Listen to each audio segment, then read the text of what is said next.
Hello, Old St. Mary's faculty. Welcome back from Lesson 1. This is Lesson 2 in the RM Easiteach Introduction.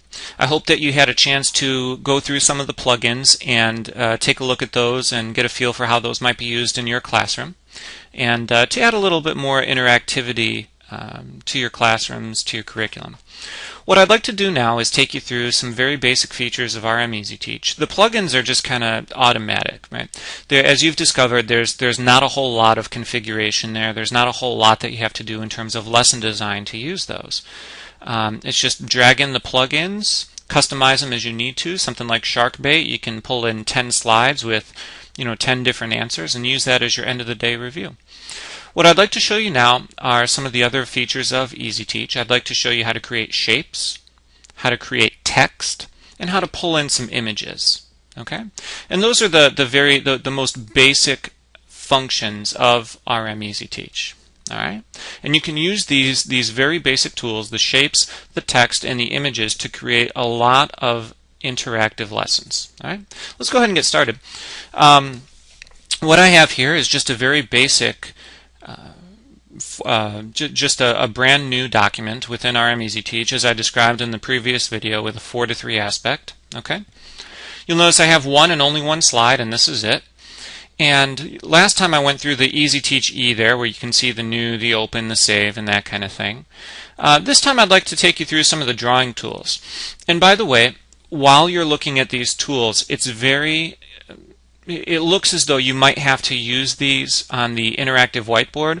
I'd just like to emphasize that as you're designing lessons in RM Easiteach, you do not have to be connected to your interactive whiteboard, regardless of what that might be in your classroom. RM Easiteach knows that most teachers do not do most of their lesson design when they are in their classrooms and at the board. So right now I'm on my desktop computer, and you're probably on your own laptop computer, and you do not have to be connected to a board. I'm not connected to a board right now. You can be if you want to. It's not going to throw anything off, but just know that you do not have to be connected to a board when you're designing lessons. All right, so the first tool that we have here is a marker. Right? You'll notice it gives you a wide variety of colors to select from. So I'm just going to select blue and do a little drawing here. This is the part where it becomes much easier, at the board. Right? Pretty ugly little smiley face there. Right? And we'll fix that in just a moment. So you'll notice that I've got this marker here. If I wanted to change the width of that marker, I could right over here. Right? If I want to highlight that, you'll notice that's my second little option down here. Right? It's just a little pen with an A, and I'll pick that. That looks like a nice, good peachy color, and I can just take and highlight. Right? My little high. Notice if you highlight it again, it does give you a little bit of extra darkness there, just as an actual highlighter would on paper, so you can see the multi-layers. If I ever want to undo, I can come down here towards the lower right portion of the screen and undo that last little highlight. But what I really want to do is get rid of that mouth that I created, and that's the third one here, right? That's the eraser. So I'm just going to click on that, and you'll notice as I drag around, it's just going to it's going to adjust. It's going to erase that little mouth. And you can adjust the width of this here as well. I'll pick a really thin eraser, right? And you'll notice that it's pretty good about figuring out what it is you want to erase. I'll go back and draw a real smiley face here. Right? There we go.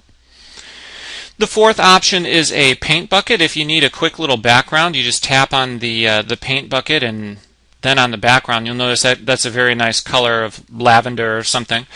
If you want to change that, right, make it a little less pink there, I'm going to click on that first box. The first box is always the fill color in RM Easiteach, and the second one is always the outline color. And I'll show you what that has to do with life in just a moment here. I'm going to pick this color here, right, and just tap it. You'll notice that was the color of my highlighter. So all my highlighting is going to disappear. You can also make it something like a yellow. Right? Anything you want to, really. Okay.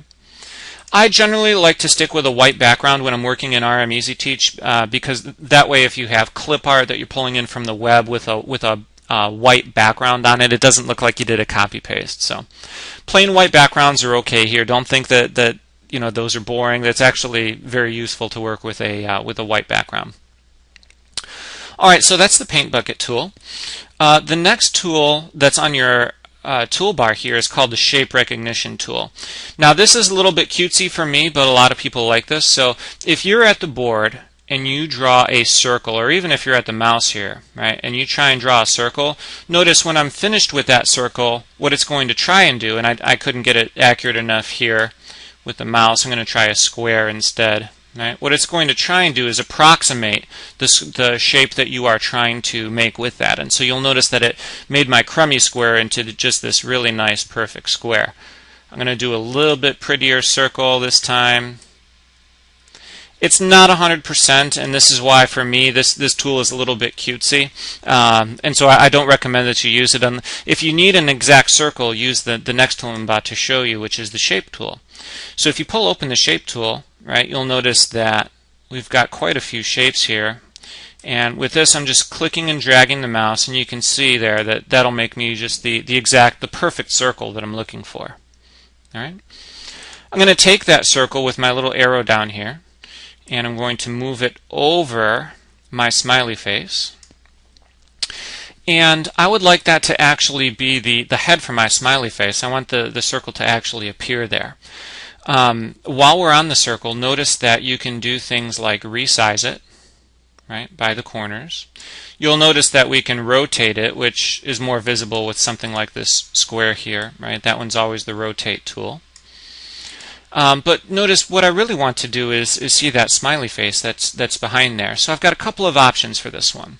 Option number one is I can take this object and I can send it to the back. So this little black circle here with the arrow on it, right, gives you this nice little menu. And don't be intimidated by this. I know there's a lot of options there. Just relax. There's only one that I'm looking for here. And it's one that you have available to you in Microsoft Word. It's called Object or Ordering. I'm going to take that shape, I'm going to send it to the back. And notice as soon as I do that, right, I can see the shape. I can see the head. That's exactly what I wanted to happen there. All right. There are times, though, when ordering just isn't going to cut it for you, and you just don't want to fill there, right? So I'll take my little square, which became a diamond. Let's say I just don't want to. I just don't want him to have a fill, right? What that is, that's down here in the lower right-hand corner, right? And even though I've already created the shape, if I want the fill of that to be green, or if I want the outline of that to be black, notice I don't have to go back and recreate the shape. I can just tap on a shape, change the fill, right? Change the outline color, something like that. There is an option for the fill for transparent. That's right here. It's a little box with a slash through it. And notice what that does. At that point, that just kind of makes the whole thing transparent, and so you don't have to worry about ordering anymore, right? It's really just a see-through box or a see-through, diamond, rectangle, whatever. Okay. That's the basic shape tool. There are some other things that are on that toolbar that I'm not going to worry about at this point. What I would like to show you next is text, and that's the second little tool down here in the bar. It's a capital A right next to a lowercase a. And my preferred mode is the text box mode right here. All right.